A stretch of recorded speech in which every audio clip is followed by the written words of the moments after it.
नमन परम प्यारे राम परम पूज्य गुरुजन परम दिव्य आत्माएं और आप सबके मंगल आशीष ले परमेश्वर कारण कृपा करके अपने श्री चरणों में लेके आए हैं। उनका बारंबार धन्यवाद, अनंत अनंत बार धन्यवाद, अनंत बार धन्यवाद। गुरुजनों की अकारण कृपा से इस समय वे मन के रूपांतरण में लेके आते हैं। उनका अनंत अनंत धन्यवाद, बहुत बहुत धन्यवाद। बहुत कृपा है उनकी और बहुत दया है। आज हमारी तो 7 तारीख चल रही है, पर श्री साईं समय के सत्संग का मैं गुरुजनों के श्री चरणों में बारंबार धन्यवाद, अनंत अनंत बार धन्यवाद। वे पधारे, इतना आनंद बरसाया, ओह बाप रे, बहुत ज़बरदस्त। और उनकी बहुत दया, बहुत दया, बहुत बहुत ज़बरदस्त प्रेजेंस थी। और बहुत बहुत धन्यवाद। सब उनके हाथ सब उनके हाथ बहुत सुंदर था, बहुत ही सुंदर। और आई होप इस आया, मेरे को आ रहे थे मैसेज कि बहुत ज़बरदस्त आनंद आया, बहुत आनंद आया। बड़ी कृपा है, बहुत कृपा है। नई साधक भी कई आए थे। मैं देखती तो नहीं हूँ, ये हमारा बड़ा स्ट्रॉन्ग है, कौन आया कौन नहीं हम दिखते तो नहीं है, पर वाइब्रेशंस डिफरेंट थी। वाइब्रेशंस डेफिनेटली डिफरेंट थी जो नए साधक पधारे थे। बट बहुत ज़बरदस्त आनंद था, बहुत कृपा थी। सो सत्संग में जो नए साधक ज्वाइन करते हैं और जो रामोपासना जिन्होंने नहीं की होती, और फिर पर उन्हें सत्संग की ड्यूटी बहुत पसंद आती है, तो हम लोग के तो बहुत हम लोग कसे हुए चलते हैं। महाराज की बहुत दया है।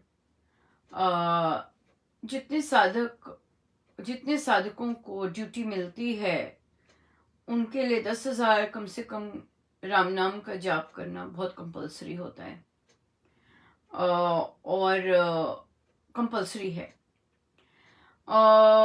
ये भी कंपलसरी है कि उन्होंने कभी ना कभी जीवन में 1.25 करोड़ का राम नाम का जाप किया हो। मुझे मैसेज आया इसी पे, जब मुझे महाराज लिखवाते जा रहे थे ये सब कि चेक करो भाई और मुझसे लिखवाया, धोखा नहीं देना धोखा नहीं देना कि अगर नहीं किया है तो आज से स्टार्ट कर लो। और अगर तो वो झलकेगा साधना, और वो सब झलकेगा। तभी बहुत विरले ही टिके होते हैं, ऐसे नहीं सब टिकते।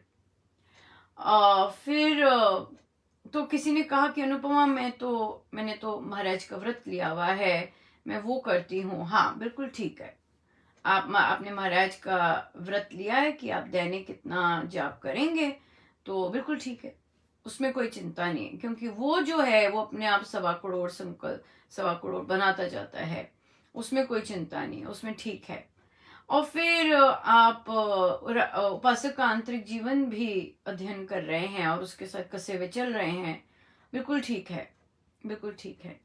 सेवा करनी है तो इधर इंटरनेशनल यूथ सत्संग में या बुक क्लब्स में ये चीज़ें मैंडेटोरी है, बिना इसके नहीं कर सकते।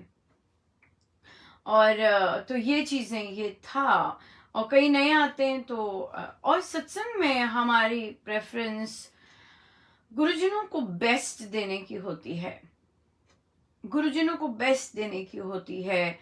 चाहे शेयरिंग है, चाहे गायन है, और अगर हम बेस्ट नहीं है तो हम बेस्ट बन रहे हैं। महाराज ने ऑप्शन दी है, राइट, कि अगर आप में उस तरह का नहीं है, आप कर सकते हैं, क्योंकि स्वामी जी की साधना ही यही है कि हम अपने आप को इम्प्रूव कर सकते हैं हर क्षेत्र में।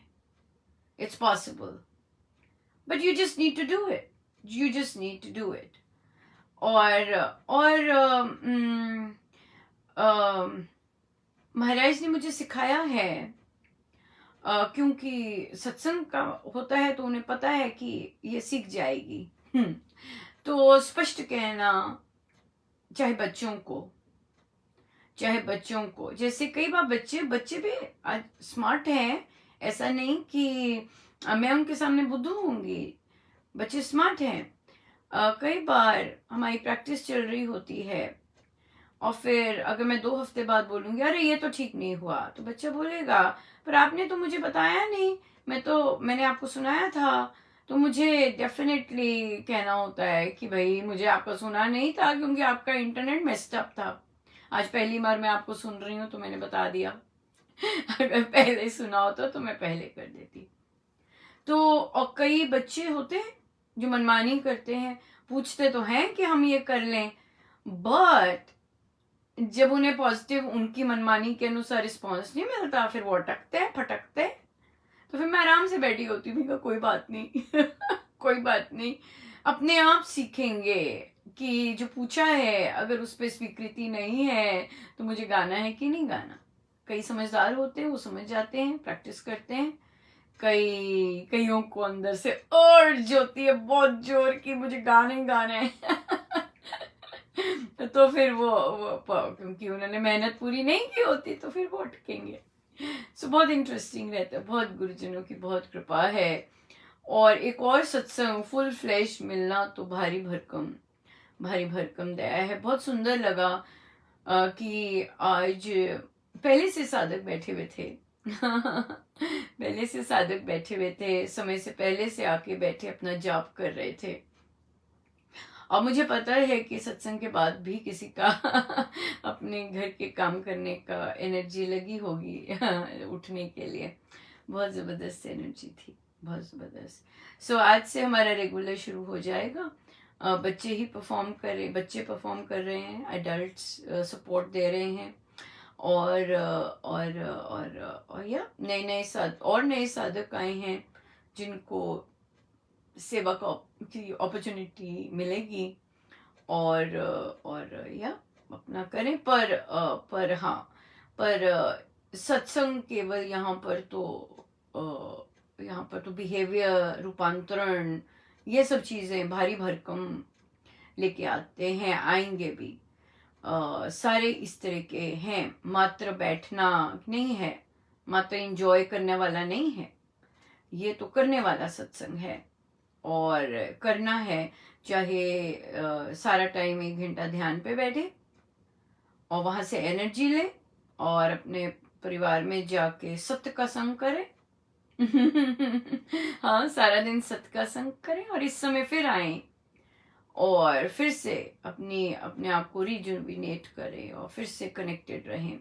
कितना ज़बरदस्त है, हर 12 घंटे बाद कनेक्शन होगा ज़बरदस्त। अगर तार कहीं टूटती है, अगर नहीं टूटती तो 24 घंटे रहने वाला है, राइट यस। बहुत बहुत कृपा है महाराज की, देखिए कैसी उनकी प्लानिंग है, कितना सुंदर हमारे लिए सोचते हैं। तभी तो परम सुहृद हैं और तभी तो इतनी दया करते हैं और कृपा करते हैं, बहुत ज़्यादा बहुत ज़्यादा। या सो जो ज्वाइन करना चाहें ज़रूर करें। सब महाराज हम सब के लिए ही करते हैं, किसी का नहीं सत्संग, ये हम सबका सत्संग है। और जितना इसका लाभ उठा सके उठाएं, पर अपने आप को बदलें।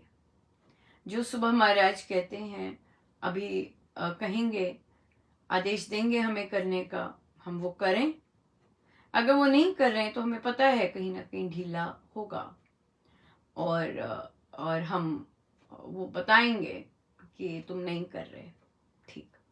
और अपने आप को अपग्रेड किया है सेवा करने के लिए, तो साधना बहुत ज़रूरी है, साधना बहुत ज़रूरी है।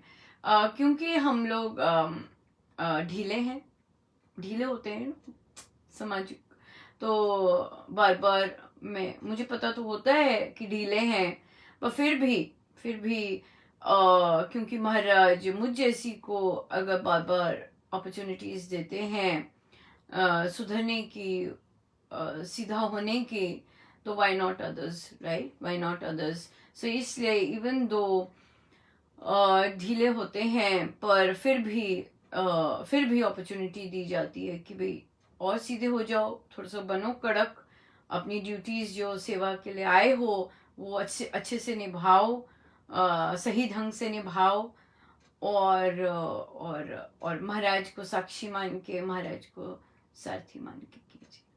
बहुत सुंदर है, सुपर डुपर कृपा। क्या कहते हैं वो, कुछ कहते हैं पता नहीं क्या कहते हैं। सुपर डुपर कृपा।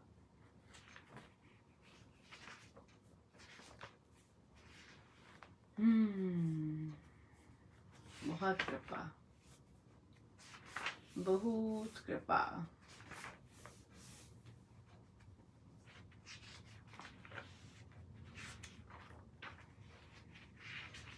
प्रश्न लेंगे पहले अपने प्यारे प्रभु को। बच्चे भजन भी सीख रहे हैं, अब हारमोनियम पे गाएंगे। आप देख सकेंगे कि जो बच्चे सीख रहे हैं वो हारमोनियम पे अब आएंगे। कई बच्चे अपने आप भी सीख रहे हैं, पर कई बच्चे जो आप देखेंगे जिनकी क्वालिटी हारमोनियम पे बहुत सुंदर आ रही है, वो बहुत सुंदर आएगी, और उनकी चॉइस ऑफ भजन भी बहुत अलग होगी बहुत अलग होगी। बहुत आनंद आएगा, बहुत आनंद आना शुरू हो गया है। जिन बच्चों ने बहुत बहुत बहुत सुंदर कर रहे हैं, परमेश्वर उन पर सदा कृपा बनाए रखें। और खूब हम सब पर ही कृपा है। कोई ऐसा नहीं जिस पे कृपा नहीं है। मिल नहीं रहा।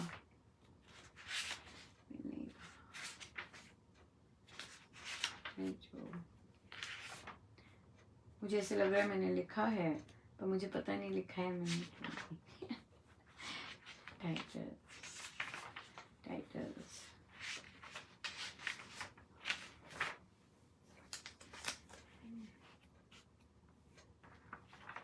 आई थिंक मुझे ऐसे लग रहा है कि मैंने वो भजन लिखा हुआ, पर है नहीं, अंदर से आ रहा है। कोई बात नहीं प्रभु।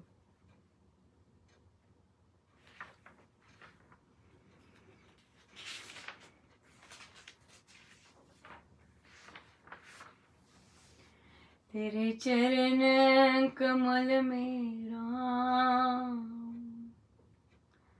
लिपट जाऊं रज बन के। तेरे चरण कमल में राम, लिपट जाऊं रज बन के। तेरे चरण कमल में राम, लिपट जाऊं रज बन के। तू ही मेरा एक सहारा, तुम बिन मैं तो अनाथ बेसहारा। ऐसा थामा है प्रभु जी मेरा हाथ, लिपट जाऊं रज बन के।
लिपट जाऊं रज बन के।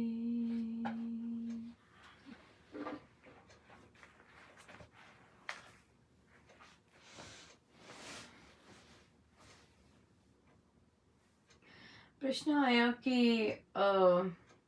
साधिका जी कहती मेरा जो परिवार है वो मेरे साथ बहुत झूठा है, झूठ करते हैं, आगे से कुछ करते हैं, पीछे से कुछ छुरा मारते हैं। उनके इन-लॉज और जो फैमिली अपनी पीहर है वो एक है, मतलब एक ही परिवार में काफियों की विवाह हुआ है। पर उनके घर फंक्शन है और वे नहीं जाना चाहती, वे किसी का सामना नहीं करना, वो किसी से मिलना नहीं चाहती।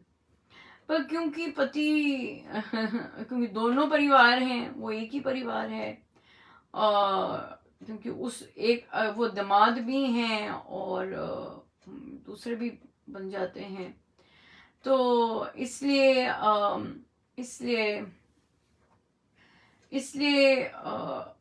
उनके पास कोई चारा नहीं है कि वो ना जा सके, उन्हें जाना ही जाना है, कोई वे आउट नहीं है, परिस्थिति ऐसी सामने है।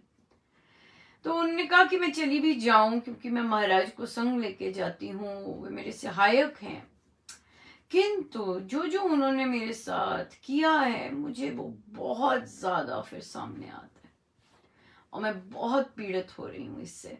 तो कहते 3 दिन से मुझे इतनी एंजाइटी हो रही है, एंजाइटी हो जाती है। अब तो चिंताएं तो हम करते हैं, तो चिंता का नेक्स्ट रूप एंजाइटी हो जाता है, जब हमारा सिर दर्द, हमारी बॉडी सब कुछ इस तरह रिएक्ट करने लग जाती है। तो उन्होंने कहा कि मेरा बहुत खराब है सब कुछ। तो उन्हें कहिए कि देखिए आपके परिवार, डेफिनेटली जो पेन होती है वो इजी नहीं होती भुलानी, बट ये देखिए कि उस पेन के कारण, उन सब के ऐसे व्यवहार के कारण आप जिस रास्ते पे निकली हैं अपने आप को स्ट्रांग बनाने के, गुरुजनों पर फेथ रखने के, गुरुजनों को अपना अंग संग मानने के, गुरुजन आपको बताते हैं, गाइड करते हैं, ये सब संभव ना होता अगर आप वैसी कॉर्डियल फैमिली में होते, आप वैसे कमजोर होते, वैसे रोते धोते रहते। और ये तो उन्हीं के कारण तो आप इतनी स्ट्रांग बन रही हैं और ऐसे कितने नए स्टेप्स ले रही हैं। इसलिए जब अगर परिवार में जाते हैं तो उन पिछली बातें याद आती हैं, डेफिनेटली आती हैं, it's not easy to forget. But एक बात है इसमें, अगर आप में फॉरगिवनेस शुरू हो जाती है, आप बच जाते हैं साइकिल की, जन्म वो लेन देन के साइकिल से। दूसरे को अकेले ही भुगतना पड़ता है। ये हम खुश होके नहीं कह रहे कि अच्छा उन्हें भुगतना पड़ेगा, मैं ऐसे इसलिए बात नहीं कर रही, मैं बस आपको इसलिए कह रही हूं कि आप फिर उस साइकिल से निकल जाते हैं, आपका उनके साथ कोई लेन देन नहीं रहता। जैसे कि हमारी चर्चाएं इस तरह से चल रही हैं कि जब हमें किसी ने पीड़ित किया होता है तो वो अंदर हमारी आत्मा इतनी ज्यादा पीड़ित, जो हमारा मन होता है इतना ज्यादा पीड़ित हुआ होता है कि आत्मा के ऊपर आवरण चढ़ जाता है और फिर हमारे अगले जन्म की तैयारी हो जाती है। तो इसलिए वो ना हो, उसके लिए अब जब हम महाराज की आज्ञाओं का पालन करते हैं तो और हम जाप करते हैं और हम उनके जैसे वो कहते हैं वैसे चलते हैं, तो फिर कृपा बरसती है और हमारे अंदर फॉरगिवनेस का आ जाता है। जिस दिन फॉरगिवनेस का आ जाता है उस दिन हम मुक्त हो गए उन ऋणों से। इसलिए जब भी आप उनको देखें, उनको धन्यवाद करें कि अरे भाई आप लोगों ने ऐसा ना किया होता तो मैं अपने महाराज के इतने निकट ना होती, आप लोगों ने ऐसा नहीं किया होता तो मैं तो मैं अपने महाराज को अपना सहायक, अपना अंगसंग ना मांगती, आपने ये सब नहीं किया होता तो मेरे ऋण ना उतरते और मैं वैसी की वैसी भारी चले जाती। राइट। सो इसलिए वे धन्यवाद के पात्र हैं, क्योंकि उनके कारण हमारा ऋण उतर रहा है और हम हल्के हो रहे हैं। सो इसलिए जब इस तरह की एनवायरनमेंट में बैठते हैं और करते हैं, मस्त रहिए, जाइए अपने महाराज के संग, बैठिए, इंजॉय कीजिए पार्टी, और अगर पार्टी है तो फंक्शन है, जो भी है, खान पीन में इंजॉय कीजिए, आराम से बैठिए और खुश रहिए। क्यों? क्योंकि मेरी ग्रोथ इसी कारण हुई है, मैं अपने महाराज के निकट इसी कारण हुई हूं, नहीं तो मैं भोग और उसमें लगी रहती। आज एक बेटे ने अपनी मामा से बोला कि आप पहले भी भक्ति होती थी, पहले भी आपको महाराज दिखते या जो भी होता, पर अब क्या है कि आप अब जब देखो फोन पर या कंप्यूटर पे होती हो। राइट। तो बहुत सुंदर साधिका जी ने अपने बेटे को उत्तर दिया कि जब मैं पहले महाराज के साथ लगी तो होती थी, किंतु जब जब मेरे साथ विपरीत परिस्थिति होती या मेरे साथ अनुकूल व्यवहार होता, मैं महीनों और कई बार साल उसमें धसी रहती और मैं उदास अकेले बैठी रहती। किंतु अब क्योंकि अब मैंने डिफरेंट ढंग से दीक्षा को रूप लिया है, मतलब गुरु आज्ञा में रहना शुरू किया है, ये नहीं कि अपनी अपनी चीजें मैं उनसे मनवा रही हूं, तो अब जो है, अब ऐसी कुछ घटना होती है तो मुझे थोड़ी देर लगती है एंड आई एम बैक, मैं शांत होती हूँ। तो उन्होंने बोला कि पहले मैं जॉब करती थी और सब करती थी, पर मैं शांत नहीं थी, मैं भूल नहीं सकती थी मेरे साथ क्या हुआ, जो कि अक्सर भारतीय महिलाओं के साथ ये वाला रहता है, क्योंकि हम लोगों के प्रारब्ध ही ऐसे हैं और हमारा फैमिली स्ट्रक्चर ही ऐसा है कि हम सहते तो हैं, लेकिन उस सहने को वो पीड़ा बन जाता है, और पीड़ा बनने के कारण हमें रोग हो जाते हैं और हमारा मन शांत नहीं होता, आनंदित नहीं होता। तो इसलिए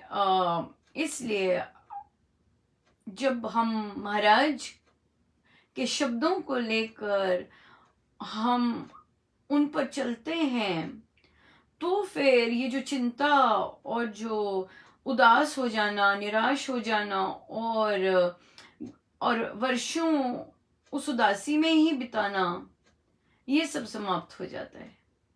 वो कुछ पलों का रहते हैं, क्योंकि प्रहार हुआ होता है, राइट, कोई कर्म आया होता है कि दूसरे ने गलत बिहेव किया या फिर कोई और परिस्थिति आ गई, पर अब हम शांत रहते हैं।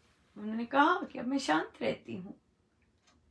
और रही बात फोन पे सिर्फ सत्संग और भक्ति चल रही है, और तो कुछ नहीं, मैं शॉपिंग नहीं कर रही, किसी के पैसे नहीं खर्च करवा रही, किसी का कुछ नहीं करवा रही, मैं सिर्फ सत्संग करती हूँ, और अब तो डबल मिल गया तो पहले दिन ही सुनने को मिल गया सो इसलिए या that is it, right, that is it. So इसलिए ये बात बिल्कुल सत्य है कि साधक लोग अपने अपने बिहेवियर्स में चेंज लाए हैं, अपनी सोच में चेंज लाए हैं, अपने बिहेवियर्स के प्रति कुछ बहुत सजग हुए, कुछ थोड़े सजग हुए, बहुत बड़ी बात है। अपनी अपनी ग्रहण शक्ति के कारण हम सजग होते हैं, जितनी हमारी शुचिता होती है उतना हम सजग होते हैं, यू नो, और अपने प्रति नहीं तो हमारा फोकस दूसरा ही रहता है, और ये रहता है, ये बात है। सो बहुत बहुत महाराज की बहुत दया है, बहुत कृपा है, और हम झुके हुए चलते जाएं समर्पित भाव से, पर हमारा लेन देन, हमारा व्यवहार, हमारा सोचने का ढंग प्योर जितनी प्योर हो सके हो, तो ही कृपा है, तो ही आनंद है और शांति है।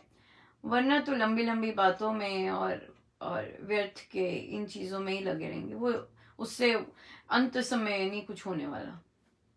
अंत समय तो राम नाम का चिंतन करके महाराज कहते हैं, और उन्हीं में रहकर तभी बात बनती है, वैसे नहीं बनती, वैसे नहीं बनती। आज बच्चों का भी बुक क्लब हमें बहुत सुंदर प्रसाद मिला, और हमारी तो साथ है, अभी भी चल रही है। बहुत बहुत कृपा रही। हम लोग बच्चों का जो बुक क्लब है संडे से आरंभ करेंगे। नए रामोपासना भी हम आरंभ होने जा रहे हैं। मुझे पता नहीं कि साधकों ने पुस्तकें वगैरह लेकर आते हैं, पहले से खरीदते हैं, या टेस्ट ही करने आ रहे होते हैं, देखते हैं भाई क्या कहती है, फिर देखते हैं आएंगे कि नहीं, इस तरह का ही चल रहा है। पर मैं 2 बैठक, अगर मैं पर्सनली ले रही हूँ तो मैं 2 बैठकों के बाद बाहर कर देती हूँ, अगर नहीं आया आप तो। अगर जय जय राम ही लिखने आते हो तो जय जय राम। जय जय राम, वो ये वाला नहीं, ये चीज़ें नहीं करते हम, इन चीज़ों में नहीं होते हम। काम जो महाराज बहुत गंभीर काम कर रहे हैं और सीरियस है ये, कि जन्म मरण को सुधारता है, ऐसे ही नहीं है, किट्टी पार्टी नहीं है, क्लास भी नहीं है, कोई फी नहीं है उसकी, क्लास भी नहीं है, सत्संग है बहुत बड़ा। सत्य का संग करना सिखाते हैं महाराज, सत्य का संग कैसे किया जाता है। स्वामी जी महाराज को बहुत पसंद है सत्य का संग। इसलिए बड़ी दया है उनकी, और जिस गंभीरता से वे करते हैं, जिस डेडिकेशन से गुरुजन हम सबको सिखा रहे हैं और हम सबको लेके जा रहे हैं, वैसी ही तत्परता से हम भी करें तो क्या बात है गुरु शिष्य की। बहुत सुंदर बात है, बहुत बहुत धन्यवाद, बहुत सुंदर है। चलिए हम चलते हैं आगे रामायण जी पर। 13 तारीख हमारा नेक्स्ट पड़ाव 13 तारीख। व्यास पूर्णिमा के दिन अखंड रामायण जी का पाठ होगा, और पधारिएगा। बहुत आनंद देते हैं महाराज, खुल के देते हैं, कसर नहीं छोड़ते, इतनी दया है उनकी, खुल के देते हैं प्रचुर मात्रा में। प्रचुर मात्रा में। चलिए हम चलते हैं एक और बहुत जबरदस्त स्ट्रॉन्ग महिला के पास, और 185 पेज 185 श्री रामायण जी।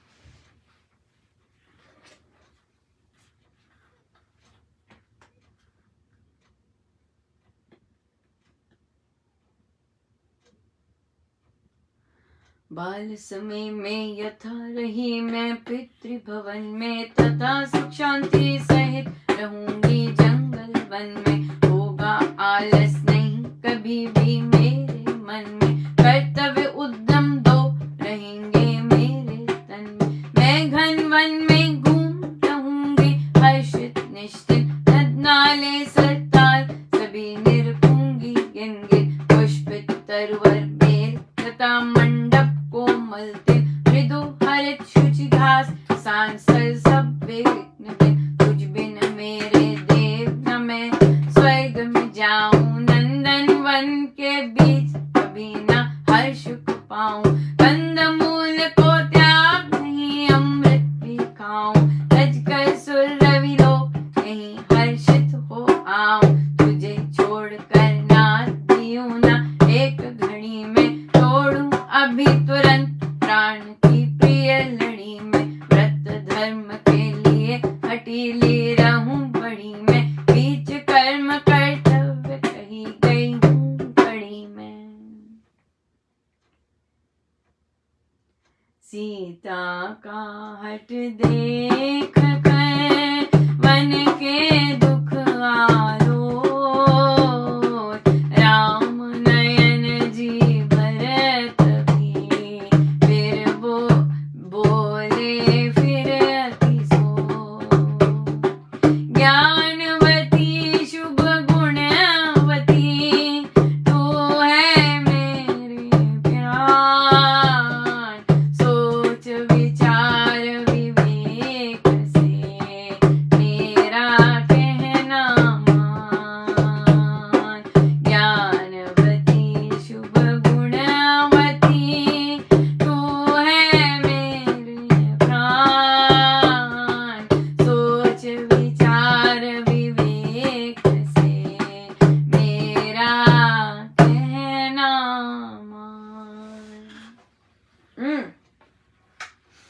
माँ सीता क्या कह रही हैं? मैं बाल समय में रही हूं अपने पितृ भवन में, यकीनन मैं भवन में रही हूं, राइट, और सुख शांति से रहित के सहित, सुख और शांति सहित मैं वन में भी रहूंगी, जंगल में भी रहूंगी। मैं बिल्कुल आलस नहीं करूंगी, कभी भी मेरे मन में कर्तव्य सब हर तरह से मैं उद्यम रहूंगी, आलस नहीं आएगा। मैं घने वन में घूम हर्षित रहूंगी निश्चित, हाँ, और चाहे नदी है, नाले हैं, तालाब हैं, सभी निरखूंगी गिन गिन। जैसे जैसे पुष्प बेलें हैं, लताएं होंगी, और जैसे घास होगी, स्थान स्थान पर जैसे भी जैसे भी बिना विघ्न के मैं चलती रहूंगी।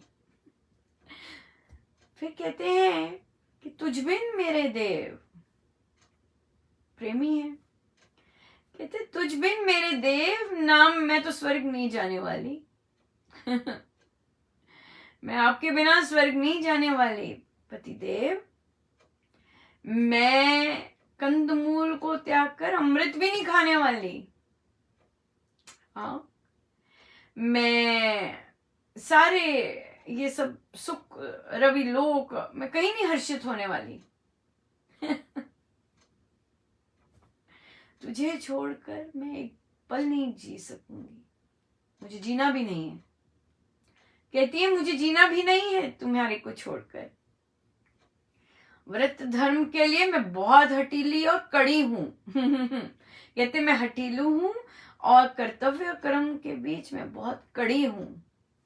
अपने बारे में बता रही है, हाँ, अपने बारे में बता रही है कि मैं किसी भी लोक, कोई आनंद, कोई कुछ भी, तुम्हारे बिना मुझे ये कुछ नहीं भाता। और फिर कहते हैं अगर मैं अभी अपने प्राण छोड़ सकती हूँ, तुम्हें छोड़कर मैं एक पल नहीं जीऊंगी, मैं जी सकती नहीं हूं, और मैं अभी अपने प्राणों का त्याग कर सकती हूँ। सो वेरी कॉन्फिडेंट, कोई लोला पोला, कोई ऐसे विचार नहीं, वेरी कॉन्फिडेंट। वे क्या हैं, बिल्कुल क्लियर स्पष्ट अपने पतिदेव को बता दिया कि मैं नहीं रह सकती, मुझे कहीं आनंद नहीं मिलने वाला, मैं कहीं खुश नहीं होने वाली आपके बगैर, मुझे कोई रास नहीं आएगा, मुझे आप ही रास आते हैं। ये सब बातें सुन के और सीता का हट के देखकर और वन के दुखों को सोचकर प्रभु के नयन भर आते हैं। फिर से वे सोचते हैं, कहते तू ज्ञानवती है। हाँ, देखिए कैसे एड्रेस कर रहे हैं अपनी वाइफ को, और वे देख रहे हैं कि उनके मन में क्या चीज है कि वो देख नहीं रही। और भी आगे बताएंगे वे, तुम ज्ञानवती हो और गुणवती हो, और तू मेरा प्राण है। हाँ, देख, सोच विचार विवेक से मेरा तू कहना मान। ये नहीं कह रहे कि तूने तो कहना मानना ही नहीं है। हाँ, अक्सर महिलाओं को अपने पार्टनर से सुनने को मिलता है, स्पेशली हमारे परिवारों से, तूने तो कहना मानना ही नहीं है, तुझसे तो कहने का कोई फायदा ही नहीं है, राइट, तू देख नहीं पा रही, तुझे समझ नहीं है, हाँ, तेरी समझ कहाँ गई हुई है। ये शब्द यूज करते हैं, मानो कि जो इंसान आपसे बात कर रहा है ना जाने कितना दिमाग से गया हुआ है, यही बताते हैं, यही बोलते हैं ना कि तेरा दिमाग ठीक है, कैसे बात करती है तू। That is the way. So यहाँ प्रभु सिखा रहे हैं पतियों को कि कैसे बात की जाती है अपनी पत्नी से, कैसे उनके गुणों का बखान पहले किया जाता है, और फिर वो समझ रहे हैं, वो सुन रहे हैं, वो अंडरस्टैंड कर रहे हैं, वो पहले से ही अंडरस्टैंड कर रहे थे कि सीता मेरे बगैर नहीं रह पाएगी, राइट। वो पहले से ही अंडरस्टैंड कर रहे हैं। और माँ सीता जैसे जैसे महिलाएं इमोशनल होती हैं, और पर माँ सीता तो इमोशनल के साथ स्ट्रांग भी बहुत है। उन्होंने बोल दिया है कि मैं धर्म के मामले में बहुत हठीली हूं और कर्तव्य कर्म के मामले में बहुत कड़ी हूं मैं, और मुझे पता है, मुझे ज्ञान है ये सब, राइट। तभी प्रभु ने बार बार वो एड्रेस कर रहे हैं कि तू ज्ञानवती है, तेरे को पता है, तू गुणवती भी है। और कैसे वो कह रही है कि नहीं, मुझे नहीं फर्क पड़ने वाला है ना। ये स्त्री की इस तरह की इस तरह ऐसे ऐसे निर्णय लेती हैं वो, नहीं, मुझे आपके साथ ही रहना है, मुझे कुछ नहीं चाहिए, हम कर लेंगे, आप चिंता मत करो, कहती हैं इस तरह से वो। और फिर वो कहते तेरा दिमाग खराब है तेरा दिमाग खराब है पर प्रभु अपनी पत्नी को ऐसे नहीं कह रहे कि तेरा दिमाग खराब है, नहीं। वो क्या कह रहे हैं, वो अंडरस्टैंड कर रहे हैं कि तू गुणवती है, तू ज्ञानवती है, मुझे पता है, राइट, मुझे पता है। और ये सब बातें सुन के उनकी आंखें भर आई, है ना, कि कैसे वो कह रही हैं कि मैं, वो भी बोल रहे हैं, वो कह रही हैं कि मैं आपके बगैर जी नहीं सकती, मैं आपके बगैर मेरे को कुछ नहीं रस आने वाला, सब कुछ नीरस है मेरे लिए। प्रभु भी बोल रहे हैं कि तू मेरी प्राण है, राइट। सो ये हो गया पति पत्नी का। अब चलते हैं हम आध्यात्मिक, कि महर्षि हमेशा हमें जब भी रामायण जी करते हैं तो उसका आध्यात्मिक कॉन्सेप्ट जरूर बताते हैं। सो यहाँ पर महर्षि यही है, एक आत्मा यही कह रही है कि प्रभु मुझे ये भोग, ये सब में कुछ रास नहीं आता। अगर आप मेरे अंग संग नहीं है, आप मेरे संग नहीं है, तो मुझे कहीं आनंद नहीं आता प्रभु, मुझे बस आप ही चाहिए। अगर मुझे आप नहीं मिलते हो तो मुझे मेरे प्राण, मुझे जीने का कोई मतलब नहीं, मुझे आप ही चाहिए। मुझे आपके साथ ही आनंद आता है, मुझे आपके साथ ही मस्ती आती है, मुझे आपके साथ ही मेरे चेहरे पर मुस्कुराहट आती है। मैं आपके साथ ही रहना चाहती हूँ, मुझे अपने से दूर मत कीजिए, है ना। तो हम जब ध्यान में महाराज जी बोलते हैं, मेरा ध्यान शरीर पर मत लेके जाइए प्रभु, मुझे आप ही पसंद है। मेरा ध्यान आपने जो दे रखे हैं संबंधी, उन पर मत लेके जाइए, मुझे आपके साथ ही आनंद आता है। मैं जब आपके बारे में सोचती हूँ, आपके नाम के बारे में सोचती हूँ, तभी मुझे चैन आता है, मुझे और किसी में रस नहीं आता। सो इसलिए मेरा ध्यान देह पर मत लेके जाइए। देह पर लेके मैं जाती हूँ तो मैं उदास हो जाती हूँ। देह पर, अपनी देह पर, दूसरों की देह पर जब मेरा ध्यान जाता है तो मेरा चैन खत्म हो जाता है। मुझे आपके नाम के साथ ही चैन आता है, मुझे आपके साथ ही आनंद आता है, मुझे आप ही चाहिए। एक आत्मा बोलती है प्रभु को, और कोई नहीं। सो इसलिए हम अपनी, तो ये वार्तालाप जब भी पति पत्नी का यहाँ पर या फिर सुंदरकांड जी में वार्तालाप आता है, तो हम उसे जब आध्यात्मिक दृष्टि से देखेंगे तो हम एक अपनी आत्मा का ही प्रभु के साथ जो संबंध है वही देखेंगे। सो बहुत बहुत धन्यवाद गुरुजनों का, कितने सुंदर ढंग से सिखाते हैं महाराज, बड़ी दया है। सब उन्हीं का है सिखाया हुआ। सो आइए हम सीधे होके बैठे, अपने प्रभु अपने गुरुजनों के श्री चरणों में बारंबार नमन अनंत बार।